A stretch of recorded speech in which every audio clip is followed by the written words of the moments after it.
হে মুসলিম উম্মাহ, ইরানের পাশে দাঁড়াও, সাড়া দাও।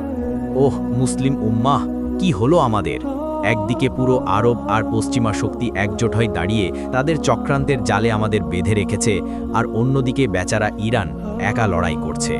আমরা যারা এক আল্লাহর বান্দা, এক নবীর উম্মত, তবু কেন এত বিভক্ত? কেন আমরা খারেজি, শিয়া, সুন্নি বলে হাজারো ভাগে ছিন্ন ভিন্ন? কেন আমাদের হৃদয়গুলো এক সুরে বাধা পড়ে না? তাদের চক্রান্তে আমরা আজ এমনভাবে বিভক্ত যে আমাদের ঐক্যের শক্তি ধূলিসাৎ। পশ্চিমাদের মাঝেও তো হাজারো ভাগ, ধর্মে, মতবাদে, স্বার্থে, কিন্তু যখন আমাদের বিরুদ্ধে দাঁড়ানোর সময় আসে তারা নিঃস্বার্থে এক হয়ে যায়। আর আমরা ভিন্ন, আমরা বিচ্ছিন্ন, আমাদের হৃদয়ে জ্বলে শুধু বিভেদের আগুন। ওহ আমার উম্মাহ, কেন আমরা তাদের মতো এক হতে পারি না? কেন আমাদের রক্তের ডাক, ঈমানের টান আমাদের এক কাতারে দাঁড় করাতে পারে না? আমাদের ইতিহাস আমাদের শেখায় ঐক্যই আমাদের শক্তি। মদিনার সেই দিনগুলো মনে পড়ে যখন নবীজির নেতৃত্বে আমরা এক হৃদয়ে বাঁধা ছিলাম। তবে আজ কেন আমরা নিজেদের মধ্যে দেয়াল তুলছি?